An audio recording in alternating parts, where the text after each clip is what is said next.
चौदह के निमित्त से दयाराम जी चौहान के यहाँ सत्संग होने जा रही है। जो भी यहाँ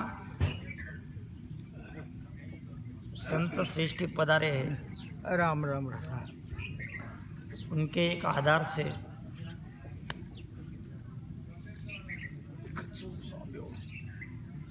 मैं यहाँ आपको सदगुरु सुखराम जी महाराज के वचनों पर कुछ समझाने की कोशिश कर रहा हूँ। तो यहाँ आए हुए सभी रामसनियों को मेरा कोटि कोटि प्रणाम स्वीकार करें। सभी को राम राम सा। देखो,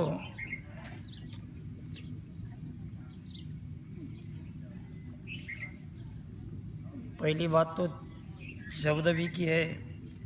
चौदहवीं जिसकी किया जाती है वो बात है जीव की। वो जीव जो है तो राम शनि है। राम शनियों की चौदहवीं की जाती है। आप ऐसा बोलोगे तो सब जीवों की, यानी जो भी बाकी के धर्म हैं उनमें भी की जाती है। तो आपको देखना है कि आपका जीव का कार्य, आपका जीव जो भी यहाँ से गया हो तो वो कहाँ गया, इसके लिए आपको कार्य जो करना है तो वो कार्य सही तरीके से हो रहा है या नहीं, ये देखना है। अभी देखो, सभी शास्त्रों का एक मतलब है। शास्त्र जाते हैं वेदों के ऊपर। अभी 4 वेद के 4 मत है।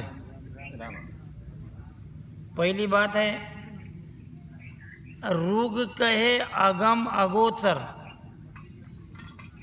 ब्रह्म अखंडित साई, जल में मरे खिरे कछु नाही, ऐसा वेद का है। साम अखंडित ब्रह्म बतावे, सरगुण यजुर का है, अथर्व कहे मोए प्रपंच दिसे सत्य पदार्थ नहीं।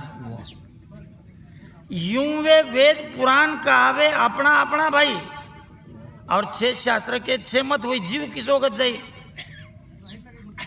आपके जीव की गति सही हो रही या नहीं है, इसके लिए ही आप सभी को भक्ति करना है। देखो, एक बार की बात है, कबीरदास जी महाराज का यहाँ से प्रस्थान होना था, यानी वो मरने वाले थे। तो कबीरदास जी महाराज ने सब शिष्यों को बुलाया। कबीरदास जी महाराज के 12 पंथ निकले थे कबीरदास जी के समय में, चालू में। तो 12 पंथों के लोगों को सबको इकट्ठा करके कबीरदास जी ने सबको बोला, देखिए बोले, मेरा यहाँ से मेरा जीव प्रस्थान होने का समय आ गया, मुझे मरना है। तो यहाँ से मैं जा रहा हूँ, तो मुझे बोले यहाँ से मगर में लेके चलो।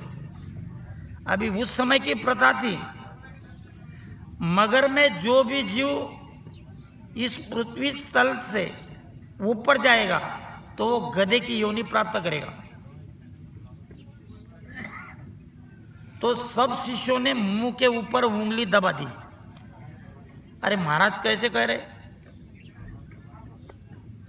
जीव को तो मोक्ष जाना है, जीव की तो मुक्ति पानी है, ये महाराज ऐसा कैसा कह रहे? सब लोग ऐसा कहने लगे। कबीरदास जी ने उनके चेलों के ऊपर नजर डाली और देखा, तो आप उंगलियां मुंह के ऊपर क्यों दबा रहे हो? उन्होंने बोला कि महाराज, सब लोग तो मगर जाते नहीं, मगर वाले भी बाजू की इधर जाते हैं, मरते हैं। आप मगर में जाना क्यों चाहते हो? यही तो मैं देखना चाहता हूं कि मगर में मरने के बाद मुझे गधे की योनि मिलती है या नहीं। देखना यही है। लेकिन बात तो ऐसी होती है कि मरने के सिवा मोक्ष या स्वर्ग दिखता नहीं। देखा किसने है? अच्छी तरह से समझाया हमारे किशन दास जी महाराज ने रात को कि किस नगर में मोक्ष के आने जाने वाले लोग हैं, हमें तो दिखे नहीं।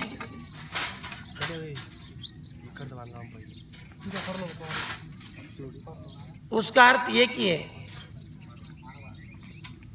घट में पदवी मौज है, घट में नरक निवास। आपने घट में ही देखना है घट कैसा है। घट अगर सीधा है तो समझ लो कि इसको यहीं सुख है। अगर यहां वो सीधा बर्ताव नहीं करेगा किसी से तो समझ लो कि यही उसका गलत है। वो बोलेगा मुझे यहां सीधा नहीं रहना है, मुझे मोक्ष की प्राप्ति होगी, गलत है, कभी नहीं होगी। कोई कहता होगा अगर कि मुझे मुक्ति मिलेगी तो नहीं मिलेगी, वो भी 100% नहीं मिलेगी, ये जरूर बात है। अभी चलो देखना है एक बार। अभी ये जो जीव आया है तो जीव कर्मानुरूप वहां से यहाँ आया है। यहाँ से कर्म बंध लेने के बाद यहाँ से उसे जाना है। अब सब रामसनियों का कहना है कि जीव को तो मोक्ष की मंजिल मिलनी ही चाहिए, लेकिन उसके लिए कर्म क्या है, कर्म किस तरह से किया जाता है। अभी उसके लिए 2-3 बातों का ध्यान करना पड़ेगा। पहली बात ध्यान, दूसरी बात सदगुरु, और तीसरी बात आती है नाम की। नाम लो और नाम के आधार से ध्यान करो। कोई तो भी मराठी में एक भजन गाया करते हैं, मुखी तुझे नाम राहो, चित्ती तुझे रूप। अपने मुख में, अपने मुख, महाराज कहते हैं कि मुख सिवरण मत साड़ो, 10वें द्वार लकोय, होठ कंठ सुखराम के गड़चड़िया बंद होए। ये वो ध्यान की विधि। नाम लो। अभी नाम से होता है कि काम से होता है, विकल्प के अंदर कह रहा हूं मैं। करना क्या है? अभी एक बार क्या हुआ कि हनुमान जी जंगल में घूम रहे थे और रावण का भाई था विभीषण। विभीषण और हनुमान जी की जंगल में मुलाकात हो गई। मुलाकात होने के बाद हनुमान जी के मुंह से निकला राम राम। अभी विभीषण जी ने पूछा, क्यों भाई राम राम ले रहे हो, कहीं राम जी के भक्त तो नहीं हो? हनुमान जी ने बोला आपने कैसा पहचाना? अरे बोले आपके मुंह से राम राम निकल गया, इसके लिए पूछ रहा हूँ। हाँ बोले राम जी का तो भक्त हूँ। अभी विभीषण जी की मुलाकात कभी ही, यानी पूछने तक, राम जी से नहीं हुई थी। तो बोले हाँ, अभी तक बोले मेरी मुलाकात राम जी से नहीं हुई है, राम जी से मुलाकात किस तरह से होगी? तो क्या करते हो बोले तुम? तो मैं बोलते नाम ले रहा हूं। तो किसका? तो राम जी का। राम जी का नाम अभी तक ले रहे हो तो भी मुलाकात नहीं हुई, तो नाम किस तरह से ले रहे हो? बोले मुलाकात नहीं हुई अभी तक, आपकी तो आधेड़ उम्र की हो गई। तो बोले नहीं, तो उसके लिए काम करना पड़ेगा। बोले आप राम जी का नाम तो ले रहे हो लेकिन राम जी के लिए काम नहीं कर रहे हो। नाम से सदगति या काम से सदगति है, देखना है, विकल्प के अंदर है अपनी बात। तो बोले काम से मिल जाएंगे, तो बोले हाँ। विभीषण जी ने पूछा हनुमान जी से, बोले आप क्या करते हो? अरे बोले मैं राम जी के पैर दबाता हूं, राम जी जो बोले वो सुनता हूं, राम जी का हर समय हम राम जी जो बोले मुंह में वो काम करता हूं। आपकी मुलाकात रोज होती होंगी? तो बोले हाँ, दिन निकलने के बाद हो जाती है। ठीक है, बोले मैं भी करता हूं, लेकिन करूं क्या? तो वो तो बोले आपको सोचना पड़ेगा, आपको क्या करना है। ठीक है, बोले करने की कोशिश करता हूं। घर पे गया, अभी उनका भाई था बड़ा रावण, रावण के यहां गया। अभी इसके दिमाग में तो कुछ नहीं था। बोले भैया, बोले आप दूसरे की चीज का इस्तेमाल कर रहे हो, ये बात गलत है। बोले क्या? बोले राम जी की सीता है और सीता का उपयोग आप कर रहे हो, वो गलत बात है, दूसरे की चीज उपयोग में नहीं डालनी चाहिए। तो बोले मुझसे बड़ा हो गया, बोले तू मुझे बात बताने की कोशिश कर रहा है। तो रावण ने एक कमर के उसके ऊपर लात मारी, तो विभीषण जी सीधे जाके राम जी के पैर के ऊपर जा गिरे। एक बार काम किया राम जी का, तो राम जी के पैर के ऊपर विभीषण जी जा गिरे। देखा, आंख खोल के देखी तो राम जी के दर्शन हो गए। अभी क्या किया उन्होंने? विभीषण जी ने राम जी के लिए काम किया, काम किया तो क्या हुआ? राम जी की प्राप्ति हुई। अभी तक तो नाम ले रहे थे, आप सभी ही नाम लेते हो, लेकिन प्राप्ति हुई क्या? नहीं हुई। नहीं हुई तो क्या गलत हो गया? ये साग के हिसाब से या कहानी के हिसाब से कहना ही पड़ेगा कि राम जी की प्राप्ति नहीं हुई तो मिला नहीं, यानी काम नहीं कर रहे हो। तो क्या कर रहे हो? नाम। अभी देखो नाम किस तरह से लिया जाता है। किनकी शादी हुई होगी या नहीं हुई होगी, लेकिन शादी के समय में नाम लेने की प्रथा हर समाज में है। मराठी में उसको उखाना बोला जाता है कि नाम लो। अगर वर है तो वधू का नाम लो, वधू को बोला जाता है वर का नाम। ये जबरदस्ती से है। और सब यहाँ के बैठे सब धर्मियों को जबरदस्ती से कहना पड़ता है कि ईश्वर का नाम लो। लेना ही है, उनके मुंह में आता नहीं तो भी लो।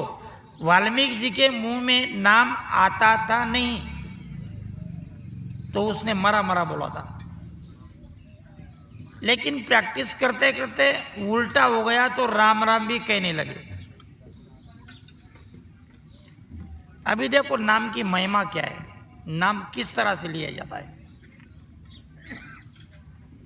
एक बार नववधू थी, सास बहुत कड़क जिस्म की थी।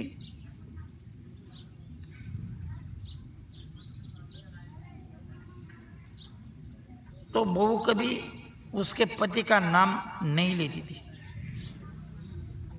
सास को लगा बहुत बड़ी पतिव्रता बनने की कोशिश कर रही है, देखती हूँ कि किस तरह से नाम नहीं लेते मेरे बेटे का।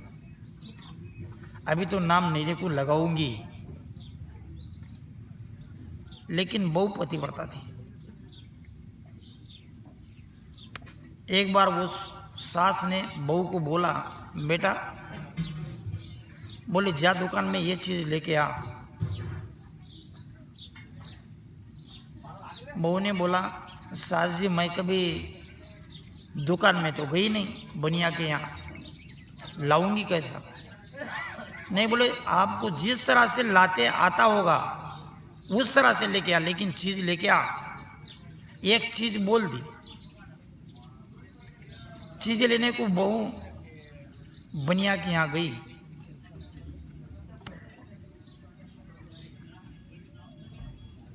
बनिया को उस बहू ने बताया, बोले बास में बास, मीरा रहती उसके साथ। बास में बास, मीरा रहती उसके साथ। चत्तर होगा बनिया तो बोले पटा दे मेरे साथ। अभी जो चीज मंगनी थी वो चीज उस बहू ने बनिया से बोल दिया। अभी बनिया के भेजे में कोई उतर नहीं पा रही थी।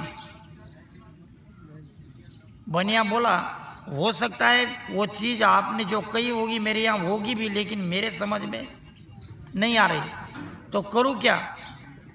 बनिया बेचारा चतरा था। बनिया ने बोला 360 पड़ी है, पोट लिया, किसमें डालू हाथ। 75 होगी बहना, तो बोले उठा ले तेरे हाथ। उस बहू ने वो चीज जो बोली थी उस सास की, तो वो चीज पैसा दिया और वो चीज उठा ली। और वो चीज उठाने के बाद घर पे गई। सास को लगा अभी तो तेरे पति का नाम तूने लिया ही होगा।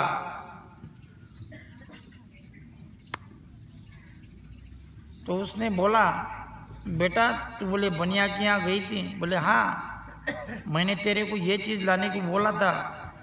माँ बोल सकती थी लेकिन ये नहीं बोल सकती थी क्योंकि ये पतिव्रता थी। अभी क्या पतिव्रता को नाम लेना चाहिए? ईश्वर का नाम कौन नहीं लेता है? स्त्री भी लेती है, पुरुष भी लेता है। किसी ज्येष्ठों का नाम आपने आप से मुंह से ले लिया तो लोग क्या बोलेंगे? अरे आदमी गैरत है। क्यों? बड़ों का नाम लिहाज नहीं है इसके अंदर, किसी का भी नाम ले लेता है। रामचंद्र जी भगवान छोटे थे या आपसे बड़े? मान लो कि वो नाम नहीं ले रहे अपन, लेकिन नाम तो है। नाम है किसी तरह से, एक का नाम तो है ही है। वो नहीं होगा तो 52 के अंदर का नाम तो है। 36 व्यंजन और 16 स्वर के अंदर का नाम तो है। नाम तो वो ही ले रहे।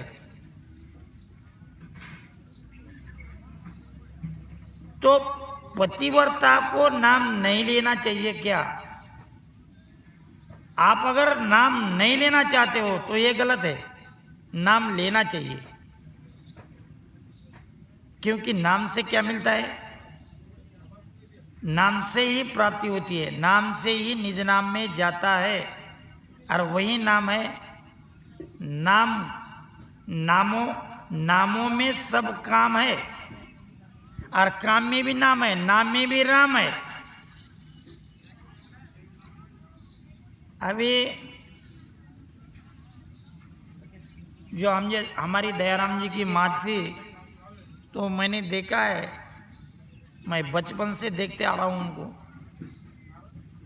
तो रामसनी थे। उनका जो पल पल का हिसाब है तो वो सत्संग में आयोजित हुआ करता था।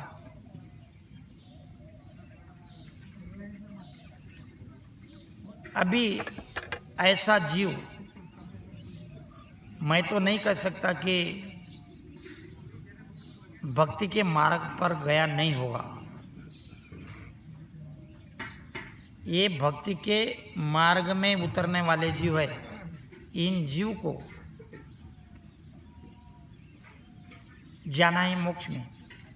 देखो गीता में एक अपने ज्ञानेश्वरी में बात आती है, संसार से वैराग्य प्राप्त कर लिया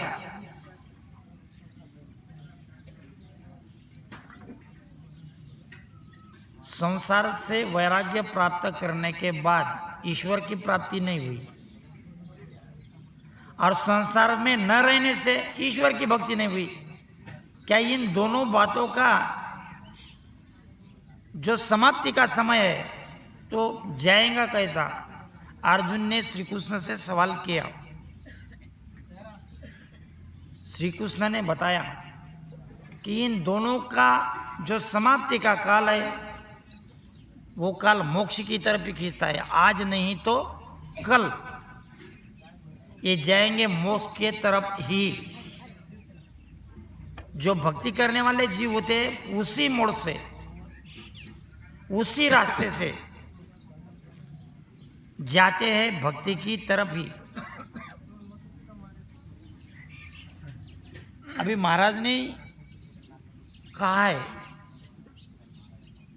सुखराम जन्म फिर दो ले।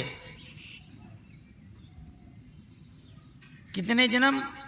अगर भक्ति किया हुआ साधक है तो इस जन्म में नहीं तो अगले जन्म में उसको जरूर प्राप्ति हो सकती है, लेकिन करना पड़ता है। अभी बात आती है नाम की और काम की, और जो काम है वहीं अपने धर्म में बंधन है, क्योंकि कर्म बंधन है। कर्म करोगे तो कर्म का फल लगेगा, इसीलिए निष्काम कर्म की प्राप्ति करना चाहिए। अभी निष्काम कर्म की प्राप्ति महाराज ने इस तरह से बताई है। अपन अपने टॉपिक पे आ जाएंगे। तो नेक कर्म कैसा रहता है और कर्म कैसा रहता है। महाराज ने लिखा है बलवंत गयो जो नाकताई भागो मत जानो,